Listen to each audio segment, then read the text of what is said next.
साथियों, ये GIC ground गवाह है। आज तक के इतिहास में ये जीआईसी ग्राउंड में जितनी भीड़ आज है माननीय अखिलेश यादव जी को सुनने के लिए, इतिहास में आज तक इतनी भीड़ कभी इस ग्राउंड में नहीं हुई। हरदोई वासियों को मैं धन्यवाद देता हूं। और माननीय राष्ट्रीय अध्यक्ष जी, ये हरदोई में 8 की 8 सीटें जीतेंगी। और आपने जो उत्तर प्रदेश में माहौल बनाया है, जो रणनीति बनाई है, उस रणनीति के आगे बीजेपी चारों खाने चित हो गई है। और अब बीजेपी को कोई नहीं बचा सकता। आपके खिलाफ भी कितने षड्यंत्र किए और दिल्ली से लेकर उत्तर प्रदेश की सरकार कितने षड्यंत्र करती रही, लेकिन माननीय अखिलेश यादव जी ने सारे षड्यंत्रों को काटते हुए और पश्चिमी उत्तर प्रदेश से बीजेपी का सफाया किया और पूर्वांचल तक सफाया करते चले जा रहे हैं। और ये बीजेपी के लोग कहते हैं कि गर्मी शांत कर देंगे। अरे आपकी तो गर्मी माननीय अखिलेश यादव जी ने शांत कर दी है। आपको तो कपकपी लग रही है। और अभी तो माननीय अखिलेश यादव जी ने दूसरे चरण का चुनाव हुआ है, कल तीसरे चरण का है। चौथे चरण में वेंटिलेटर पे बीजेपी चली जाएगी और चौथे चरण में वेंटिलेटर पे चली जाएगी। अब माननीय अखिलेश यादव जी पूर्ण प्रचंड बहुमत के मुख्यमंत्री उत्तर प्रदेश के बनेंगे। और माननीय अखिलेश यादव कोई मामूली नाम नहीं है। देश की सरकार भी लड़ रही है, उत्तर प्रदेश की भी सरकार लड़ रही है, कई राज्यों के मुख्यमंत्री लड़ रहे हैं। उसके बाद में अकेले योद्धा बन के पूरी बीजेपी को धराशायी करने का काम किया है। ये है माननीय अखिलेश यादव। अब माननीय अखिलेश यादव का मुकाबला देश में कोई नेता नहीं कर सकता। न इनके कामों का मुकाबला कर सकता है, न इनकी सोच का मुकाबला कर सकता है, न इनके भाईचारे का मुकाबला कर सकता है, न इनकी टेक्नोलॉजी का मुकाबला कर सकता है, न इनकी योजनाओं का मुकाबला कर सकता है। जो उत्तर प्रदेश में एक मिसाल पैदा की है माननीय अखिलेश यादव जी ने अपने कामों की। और माननीय अखिलेश यादव मामूली नाम नहीं है, जिन्होंने 18 लाख लैपटॉप बांट दिए, 55 लाख लोगों को समाजवादी पेंशन दे दी और एक्सप्रेसवे मेट्रो से जग लेकर सारी सुविधाएं देने का काम किया। इसलिए मैं हरदोई जनपद के लोगों से कहना चाहता हूं, अपील करना चाहता हूं, हमारी 8 की 8 सीटें जिता देना, माननीय अखिलेश यादव जी को मुख्यमंत्री बना देना। और ये माननीय अखिलेश यादव, आपने देखा होगा कितने षड्यंत्र किए गए, उसके बाद में भी माननीय अखिलेश यादव जी ने उन षड्यंत्रों को मुस्कुराते हुए काटने का काम किया। और बाबा को तो माननीय अखिलेश यादव जी बाबा के साड़ हटा देंगे, उतने ही पर्याप्त है। और माननीय अखिलेश यादव, मैं माननीय अखिलेश यादव जी आपके बीच में आमंत्रित करता हूं, जो हमारे होने वाले मुख्यमंत्री हैं 10 तारीख को, मैं उनको आमंत्रित करता हूं। और हरदोई के लोगों, भरोसा दिला दो, हाथ उठा के भरोसा दिला दो, 8 की 8 सीटें जिताने का काम करेंगे। माननीय अखिलेश यादव जिंदाबाद, समाजवादी पार्टी जिंदाबाद।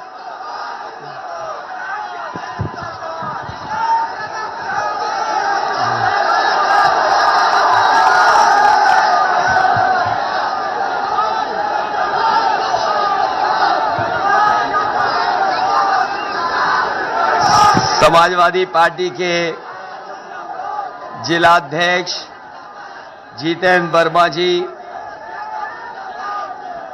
मंच पर उपस्थित बहुत ही प्रतिष्ठित और शिक्षा के क्षेत्र में कई संस्थाओं को चला करके न जाने कितने लोगों के भविष्य बनाने वाले डॉक्टर एसपी सिंह जी, पूर्व एमएलसी, समाजवादी पार्टी के पिछड़ा वर्ग के अध्यक्ष और एमएलसी राजपाल कश्यप जी, मंच पर उपस्थित समाजवादी पार्टी की प्रत्याशी और पूर्व सांसद उषा वर्मा जी, समाजवादी पार्टी की प्रत्याशी राजेश्वरी देवी जी, मंच पर उपस्थित शाहाबाद के समाजवादी पार्टी के प्रत्याशी आसिफ खां बबलू जी, प्रत्याशी सदर विधानसभा के अनिल वर्मा जी पूर्व विधायक, स्वराजपुर के पम्मू सिंह यादव जी, प्रत्याशी बिलग्राम मल्लावा, ब्रजेश उर्फ टिल्लू रामवली वर्मा जी, और हमारे और सुभाषपा के ओम प्रकाश राजभर जी की पार्टी के गठबंधन के प्रत्याशी सुनील अरगवंशी जी, नगर अध्यक्ष रियासत खान साहब, डॉक्टर अरुण कुमार मौर्य जी, और हमारी पार्टी के संगठन के सभी बड़े पदाधिकारी जो मंच पर है और मंच के नीचे हमें दिखाई दे रहे हैं। दूसरे मंच पे भी समाजवादी पार्टी के बहुत ही जिम्मेदार कार्यकर्ता नेता हमें दिखाई दे रहे हैं। सभी समाजवादी पार्टी के नेता कार्यकर्ता साथी और इस चुनावी जनसभा में उपस्थित हमारे सभी आदरणीय बुजुर्ग, किसान भाई, नौजवान साथी, माताएं बहनें और पत्रकार बंधुओं, मैं सबसे पहले आप सबका बहुत बहुत धन्यवाद और आभार प्रकट करना चाहता हूं। ये ऐतिहासिक कार्यक्रम हो रहा है हरदोई में। ये जनसमर्थन और पूरा मैदान भरा हमें दिखाई दे रहा है। कुछ लोग बिल्कुल आखिरी में खड़े हैं, छत पर भी हमें दिखाई दे रहे हैं। कुछ नौजवानों को जगह नहीं मिली, ऊंचाई पे पहुंचने के लिए पेड़ पे भी दिखाई दे रहे हैं। इधर भी बड़ी संख्या में ऊंचे पे खड़े लोग हैं। मैं ये कह सकता हूं कि इस बार हरदोई के लोगों ने मन बना लिया है। ये उत्साह और जोश बता रहा है, और इतनी बड़ी संख्या में जो आप लोग आए, ये समर्थन बता रहा है कि इस बार सभी सीटें गठबंधन और समाजवादी पार्टी के पक्ष में जाने वाली हैं। और यहां के लोग तो आजकल जागरूक लोग हैं। पहले चरण की खबर तो आ गई होगी आपके पास भी, दूसरे चरण की भी खबर आ गई होगी, और तीसरे चरण में हम खुद भी चुनाव लड़ रहे हैं। हमारा भी वोट कल पड़ने वाला है। लेकिन जब से पहला और दूसरे चरण का वोट पड़ा है, आपने भारतीय जनता पार्टी के नेता कार्यकर्ताओं को देखा होगा। इस गठबंधन ने इस बार पहले और दूसरे चरण में ही शतक लगा दिया है, और तीसरे चौथे तक एक और सेंचुरी मार देंगे। ये सरकार बनने जा रही है, और 7वें चरण तक जब तक चुनाव पहुंचेगा, आप देख लेना, भारतीय जनता पार्टी के बूथों पर भूत नाचेंगे, कोई दिखाई नहीं देगा। ये जो गर्मी निकालने वाले थे, ये जो गर्मी निकालने वाले पहले चरण के चुनाव में के बाद ही ठंडे पड़ गए हैं। और मुझे लगता है हरदोई आते आते ये जो गर्मी निकाल रहे थे, ये शून्य हो जाएंगे, शून्य। और इधर आपने 5 साल में देख लिया होगा, भारतीय जनता पार्टी के नेताओं से अच्छा झूठ कोई नहीं बोलता। इनसे अच्छा झूठ अगर कोई बोलता हो तो बताओ। इनके जो छोटे नेता हैं वो छोटा झूठ बोल रहे हैं, और जो बड़े नेता हैं वो बड़ा झूठ बोल रहे हैं, और जो सबसे बड़े नेता हैं वो सबसे बड़ा झूठ बोल रहे हैं। बताओ झूठ बोल रहे हैं कि नहीं बोल रहे हैं? ये तो कह रहे थे कि किसानों की आय दोगुनी हो जाएगी, हमें किसान भाइयों बताओ, किसी की आय दोगुनी हुई हो? ये अगर धान आया होगा, ये भारतीय जनता पार्टी की सरकार में कहीं धान के खरीद केंद्र नहीं बने। हमारे किसानों की धान की लूट हुई और कोई भी पैदावार आई है तो किसान की कोई मदद सरकार ने नहीं की। और जब यही किसान खाद लेने गया तो बताओ, आपको खाद मिल गई? न खाद मिली, न डीएपी मिली। और जब खाद की बोरी आप लेके आए होगे तो बताओ, बोरी में से चोरी हो गई कि नहीं हो गई?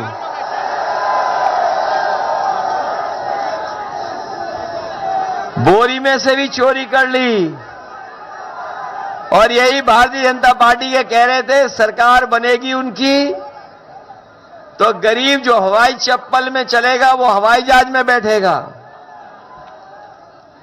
जब से डीजल पेट्रोल महंगा हुआ है, हमारा गरीब अपनी गाड़ी नहीं चला पा रहा है और नौजवान अपनी मोटरसाइकिल नहीं चला पा रहा। पेट्रोल पहुंच गया, कहां पहुंच गया है सोचो आप। और ये अगर दोबारा आ गए तो देख लेना, ये पेट्रोल 200 रुपए में बिकवाएंगे, 200 रुपए में।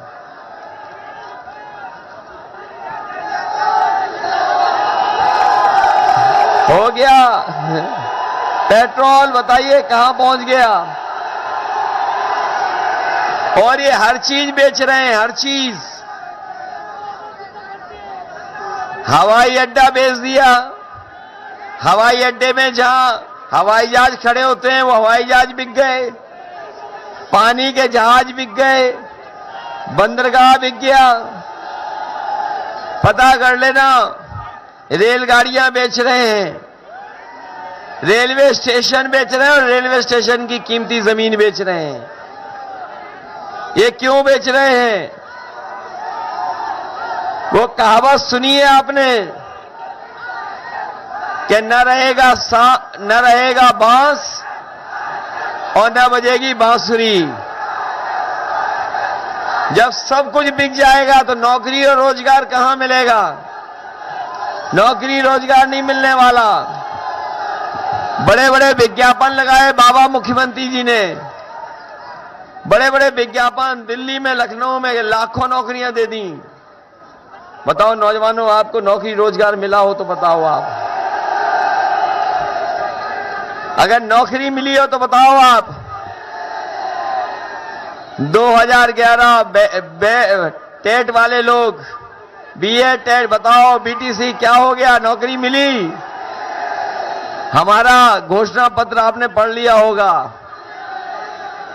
लाखों लाख बेरोजगार हैं। बताओ बेरोजगार हैं कि नहीं? चाहे हमारे बीए टेट वाले हों और चाहे हमारे बीटीसी वाले हों, ये जो उलझी हुई नौकरियां हैं, कभी परीक्षा रद्द, कभी क्वेश्चन पेपर आउट, इन सबको समय पर और आपको नौकरी देने का काम भी समाजवादी लोग करेंगे।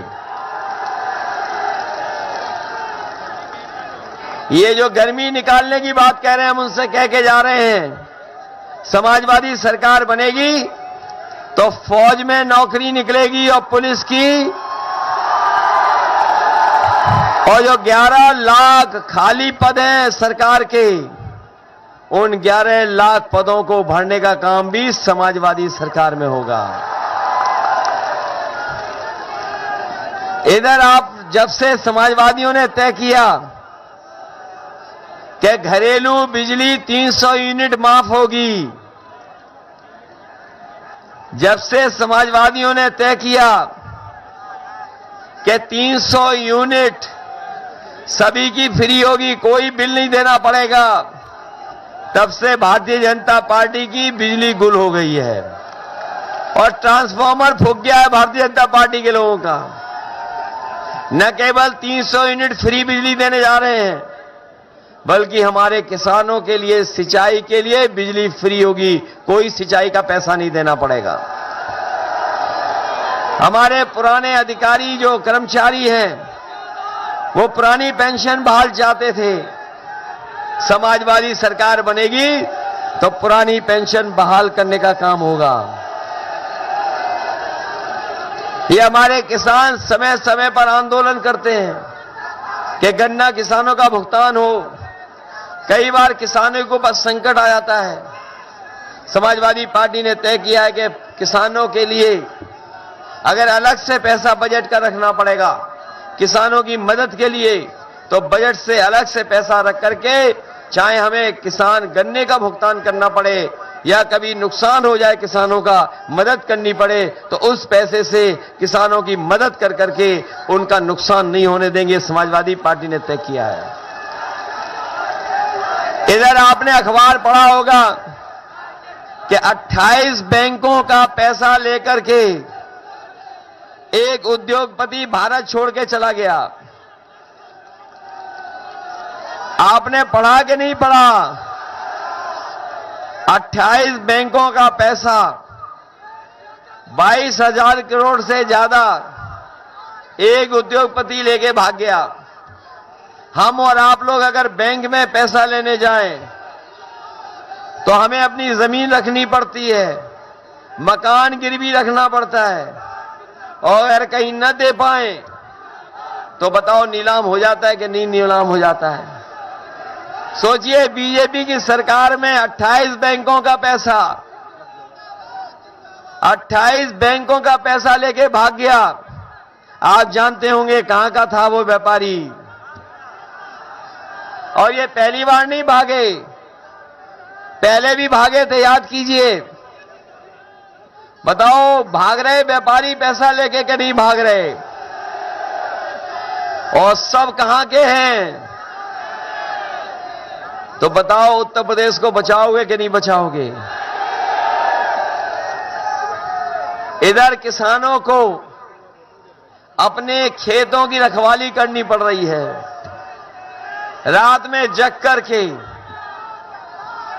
गौशालाएं जो बनी उसका पैसा खा गए ये लोग।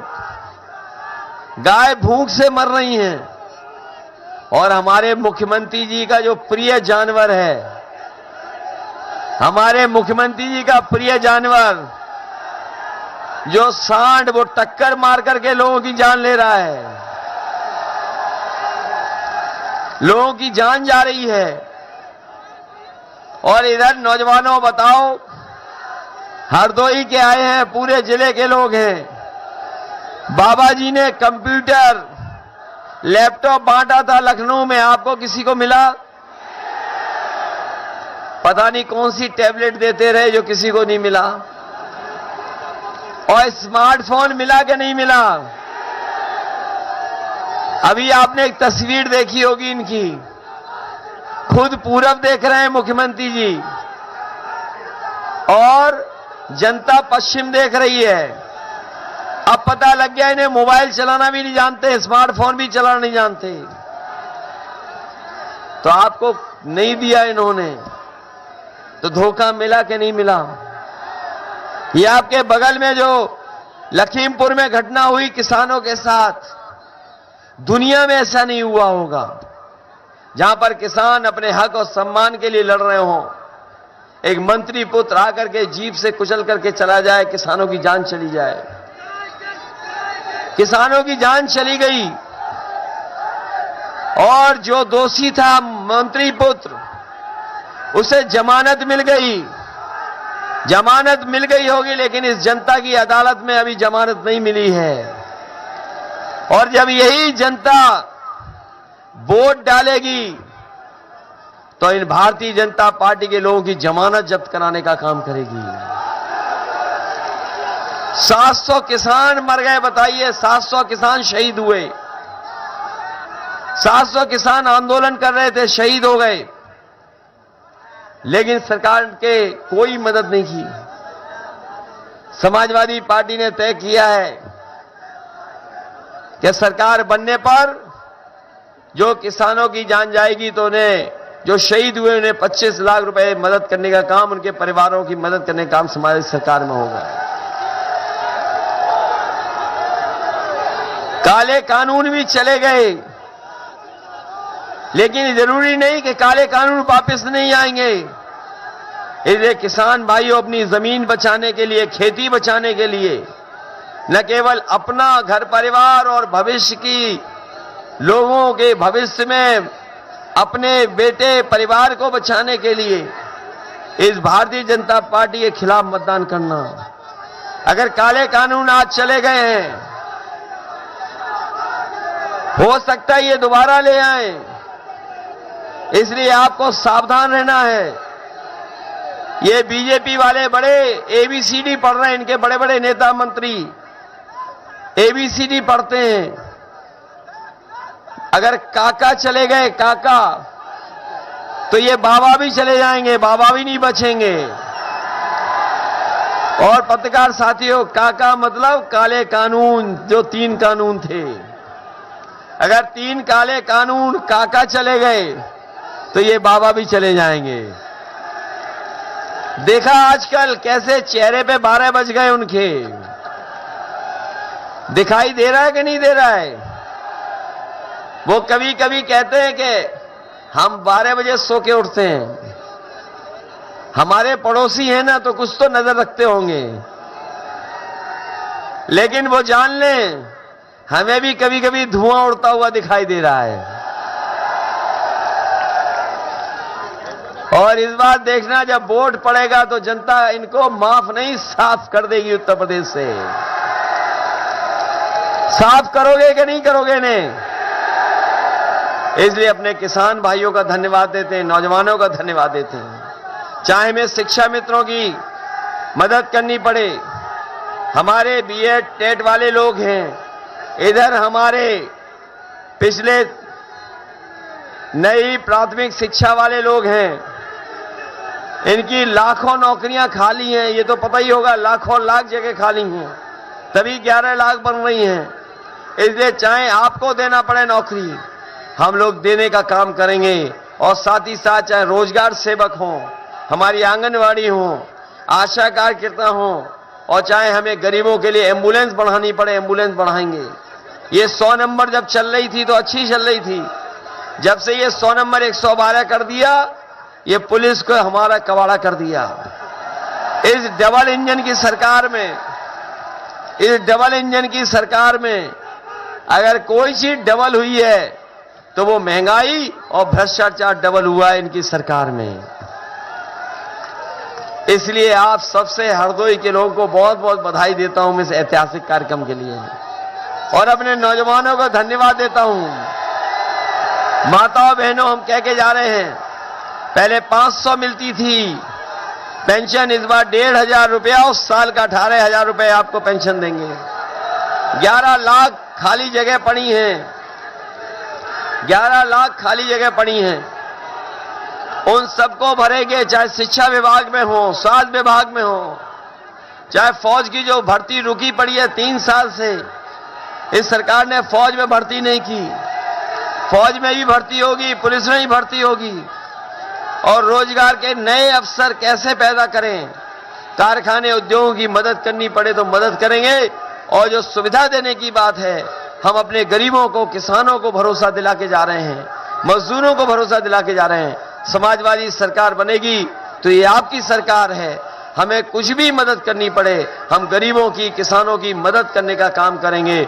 जिस तरीके से पहले एम्बुलेंस से लेकर के और सुविधाएं देना शुरू हो गया था, वो सुविधाएं देकर के अपने किसानों की, गरीबों की मदद करने का काम समाजवादी लोग करेंगे। इसलिए इस चुनाव में हमारे जितने भी प्रत्याशी हैं, उषा वर्मा जी, इनकी मदद करना, राजेश्वरी देवी, इनकी भी मदद करना, आसिफ खां बब्बू जी हैं, शाहबाद के, इनके ऐतिहासिक वोट देकर के जिताना, अनिल वर्मा जी चुनाव लड़, इनकी मदद करना, पद्मराज सिंह पम्मू जी सवाई राजपुर से लड़ रहे हैं, इनकी भी मदद करना, ब्रजेश वर्मा और टिल्लू बिलगाम मल्लावा से चुनाव लड़ रहे, इनकी मदद करना, रामबली वर्मा जी बालामऊ से लड़ रहे, इनकी मदद करना, और सुनील अरगवंशी जो ओम प्रकाश राजभर जी की पार्टी और समाजवादी पार्टी का गठबंधन है, इनका चुनाव चिन्ह छड़ी है, इनके भी मदद कर करके इनको जिताने का काम करना। मैं आपको भरोसा दिलाता हूं, जो बातें हम लोगों ने मैनिफेस्टो में लिखी हैं वो गरीबों के, किसानों और नौजवानों के लिए लागू कर करके आपको खुशहाली और तरक्की के रास्ते पे ले जाने का काम करेंगे। आप सबका बहुत बहुत धन्यवाद और बहुत बहुत आभार प्रकट करता हूं। इसी जोश और उत्साह को बना के रखना, जब वोट पड़ेगा और वोट डाल करके इस भारतीय जनता पार्टी को सबक सिखाने का काम करना। बहुत बहुत बधाई आप सबको।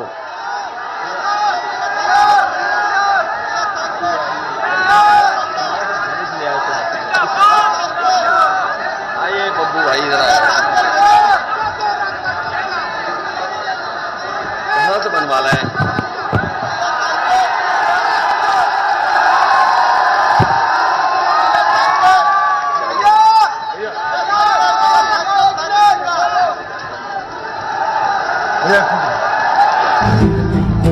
वो कायल है बस कर्मों का।